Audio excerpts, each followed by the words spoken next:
말씀의 제목은요, 죄인과 함께한 식탁입니다. 왠지 광야의 식탁 좀 패러디 같긴 한데 그렇진 않고, 죄인과 함께한 식탁. 마가복음 2장 15절 말씀. 그의 집에 앉아 잡수실 때에 많은 세리와 죄인들이 예수와 그의 제자들과 함께 앉았으니 이는 그러한 사람들이 많이 있어서 예수를 따름이러라. 세리와 죄인들이 예수와 제자들과 함께 앉았다라고 지금 읽은 말씀에 그렇게 나와 있습니다. 저는 오늘 이 모습에 주목을 좀 해보려고 합니다. 저희들이 많이 들었던 말씀이고 이런 그림에 대한 말씀도 많이 나눴지만 이번 주에 저한테 계속 좀 와닿았던 부분들은 바로 이런 부분이었어요. 세리와 죄인들이 예수님의 식탁에서 함께 잡수시는 그 모습. 그래서 지금 읽었던 말씀처럼 그의 집에 앉아 잡수실 때에 많은 세리와 죄인들이 예수와 그의 제자들과 함께 앉았다. 근데 그 그림을 한번 그 모습을 한번 마음에 한번 그려보시길 바랍니다. 예수와 제자들, 그리고 세리와 죄인들, 그리고 예수님, 이렇게 한 식탁에 둘러앉아서 잡수시는 모습. 우리가 신앙생활을 하다 보면은 앞만 보고 가다가 보면은 진짜 중요한 것들을 빠뜨리고 갈 때가 있습니다. 저의 삶 속에서도 그런데, 내가 하나님의 일을 한다, 내가 하나님을 믿는다, 내가 하나님의 말씀을 본다라고 하면서 정작 중요한 것들을 놓치고 갈 때가 있었다라는 것이죠. 그래서 하나님의 말씀을, 아는 말씀이지만 다시금 비춰주실 때는 뭔가 우리가 지금 놓치고 있는 것이 있구나 라는 생각이 들어서 이런 부분들이 우리에게 생소한 부분은 아니지만 다시 한번 나눌 필요가 있다고 생각해서 말씀을 오늘 좀 간단하게 준비를 해봤습니다. 우리는 아이들도 예수님 어디 계셔, 하나님 어디 계셔 그러면은 마음속에 계셔요 이렇게 얘기를 합니다. 누구한테 배웠거나 스스로 또 그렇게 하는 아이들이 있을 텐데, 아이들뿐 아니라 우리도 우리 안에 예수님이 계시다라고 믿고 있습니다. 그리고 나는 주님의 제자이고 또 주님의 길을 따르기 원한다라고 생각합니다. 지금 비록 제자가 아닐지라도 그 제자된 길을 향해서 가고 있다라고 생각을 합니다. 그렇다면 오늘 말씀에 비추어 봤을 때 그 식탁에 예수님과 제자들, 그리고 세리와 죄인들이 있었는데, 그러면 예수님도 내 안에 있고 또 제자 되기 원하고, 그러면은 내 안에 세리와 죄인이 함께 있는지를 한번 살펴보자는 것입니다. 예수님은 이들과 함께 잡수셨다라고 되어 있습니다. 그렇다면 우리가 그의 길을 따르고 그의 제자라면 지금 그 식탁에는 예수님뿐 아니라 세리와 죄인들도 함께 있어야 한다는 것이죠. 이 본문 말씀이 마가복음에도 있고요, 마태복음에도 있는데, 저희가 본문은 지금 마가복음으로 읽었지만 한번 다른 말씀, 마태복음 9장 10절부터 11절 말씀으로 다시 한번 읽어보겠습니다. 예수께서 마태의 집에서 앉아 음식을 잡수실 때에 많은 세리와 죄인들이 와서 예수와 그의 제자들과 함께 앉았더니 바리새인들이 보고 그의 제자들에게 이르되 어찌하여 너희 선생은 세리와 죄인들과 함께 잡수시느냐라고 물어봤습니다. 네, 바리새인들은 지금 예수님께서 죄인과 세리들과 함께 있는 것에 대해서 제자들에게 반문하는 것입니다. 어찌하여 너희 선생이라는 자가, 마치 뉘앙스가 이런 것 같아요.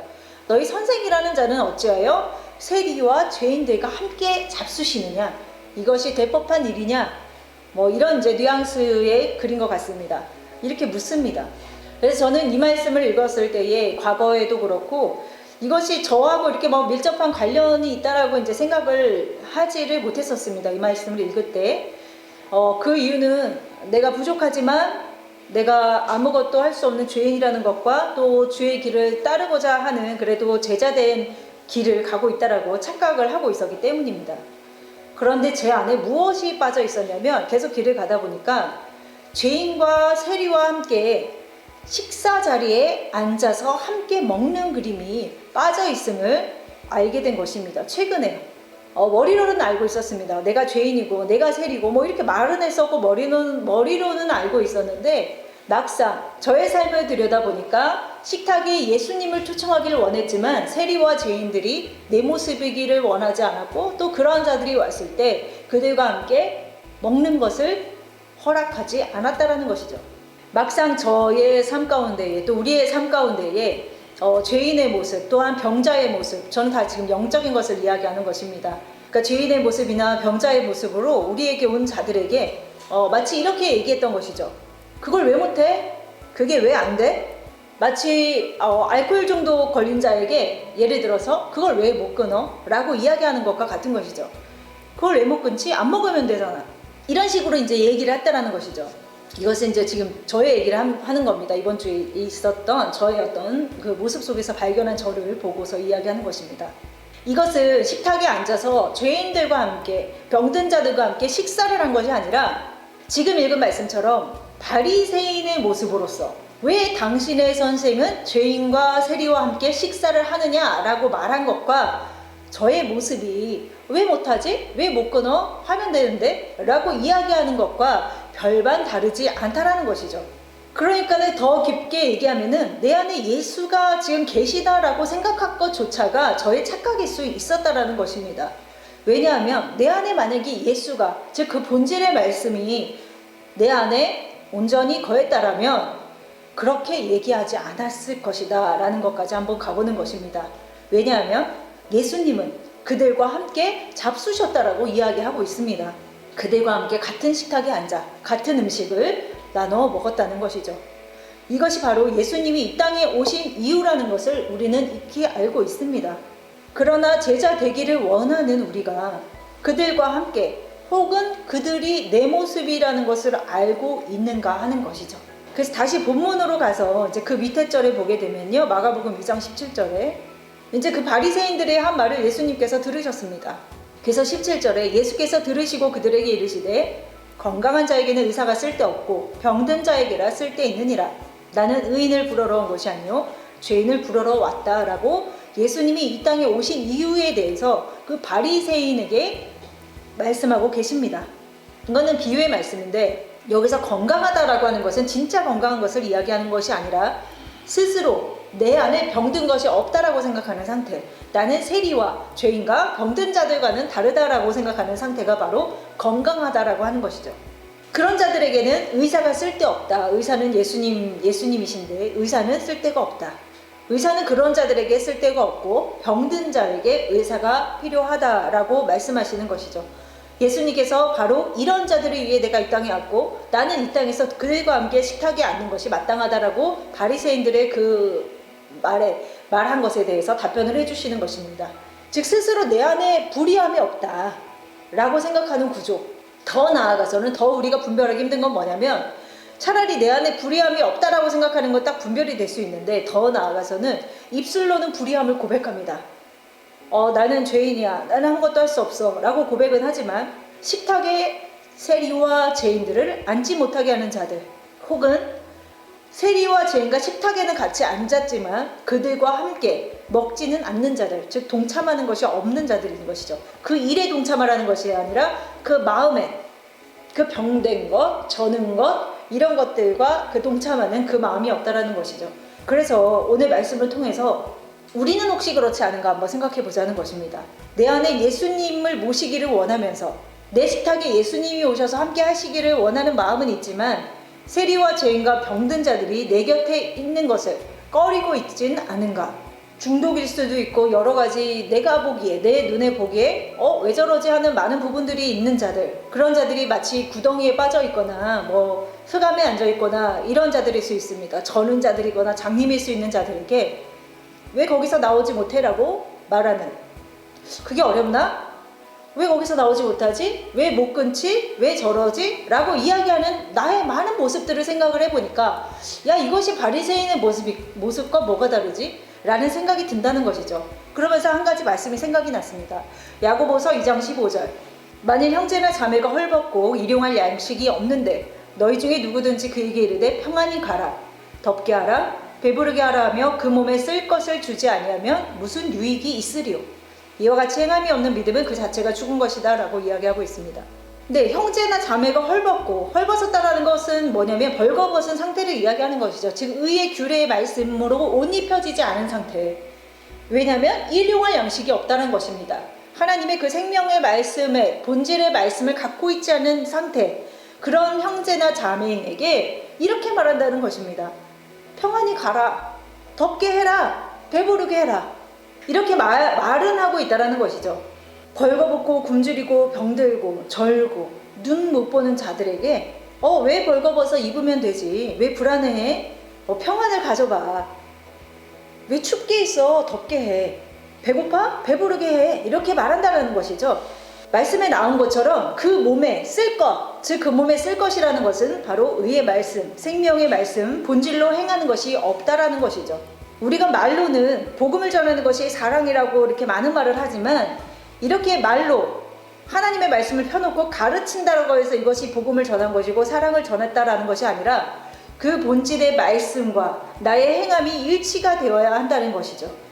그런데 아직은 지금 이 말씀에 비춰보면 이들이나 또 저의 모습이나 아직은 그들에게 의의 그 옷을 입혀줄 수 있는 수준은 되지 못한다라는 것을 발견했다는 것입니다.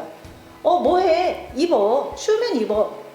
왜 구덩이에 들어가 있어? 나와. 이렇게는 이야기를 합니다. 너무 쉽게 이야기를 한다는 것이죠. 근데 정작 그것이 아무런 유익이 없다라는 것입니다.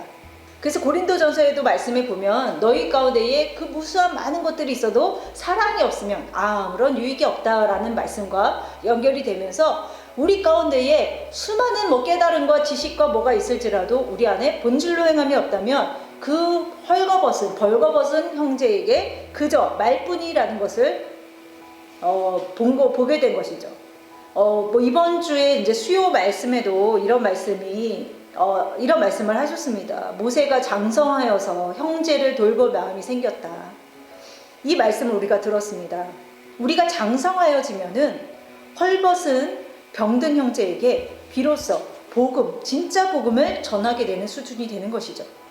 그런데 저의 경우를 한번 보니까 내가 헐벗어 보기 전까지는요, 그 헐벗은 자의 마음을 모른다는 것입니다. 내가 망해보기 전까지는 그 망한 자의 마음을 모르는 거예요. 그러니까 말로만 하는 거예요. 왜 헐벗어? 왜 망했어? 그러니까 즉 우리가 장성한 자가 되어서 형제를 돌볼 수 있는 수준은 바로 그 고난에 동참되었다라는 뜻입니다. 그 고난에 동참함으로써 내가 그 고난 속에 있어 봄으로써 그 형제의 마음을 그 깊은 것까지도 알 수 있다라는 것이죠. 이것을 바로 예수님이 그대로 하셨습니다.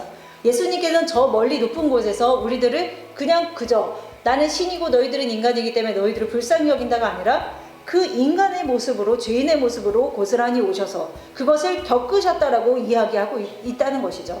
히브리서 4장 15절 우리에게 있는 대제사장은 우리의 연약함을 동정하지 못하실 이가 아니요 모든 일에 우리와 똑같이 시험을 받으신 이로되 죄는 없으시니라. 예수님이 이렇게 하셨습니다.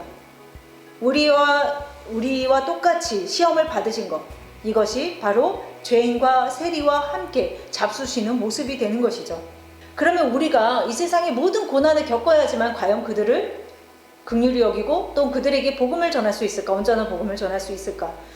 아마 그러지는 못할 것입니다. 왜냐하면은 그 일은 언제 일어나냐면 성령님이 우리 가운데 오셔서 온전히 깨닫게 해주실 때에 우리가 비록 그 똑같은 고난을 경험하지 못할지라도 그것을 깨닫게 하시는 일이 있다라는 것이죠.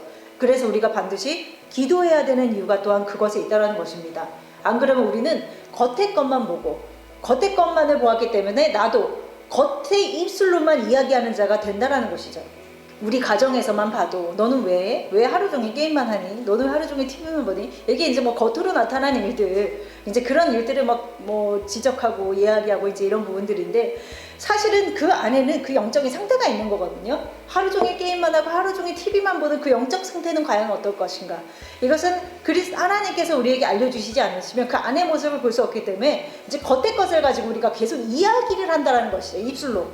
그렇게 되면 우리는 양식을 먹일 수가 없습니다. 지금 읽은 말씀처럼 일용할 양식을 줄 수 없는 상태, 일용할 양식이 없으므로 그들이 벌거벗었다라고 했는데 그럼 우리들이 과연 그들에게 일용할 양식을 준다라는 것은 무엇일까? 그러려면요 우리가 양식이 되어야 되는 거예요. 우리가 말씀이 되어야 되는 것이죠. 그러려면 우리 안에 그 말씀의 깨달음을 갖고 있어야 되는 것이고 그것이 실천과 우리의 말에서 나온 것이 되었을 때에 그들이 그 일용할 양식을 먹게 된다는 것이죠. 굳이 말씀을 펴서 몇 장 몇 절 이것을 해야지만 양식을 먹이는 것이 아니라 중요한 것은 내가 그 말씀이 될 때에 그것이 이루어진다는 것이죠. 우리가 지금 하나님의 말씀을 듣고 가고 있다라고는 하지만 굉장히 뭔가 본질적인 것을 놓치고 있다라는 부분이 좀 많은 생각이 들었습니다. 그래서 오늘 말씀 여기까지고요. 말씀 굉장히 오늘 간단하게 준비했습니다. 그래서 우리가 과연 내 식탁에는 지금 누구를 초청하고 누구와 함께 있는가 한번 생각해 보면서 기도하도록 하겠습니다.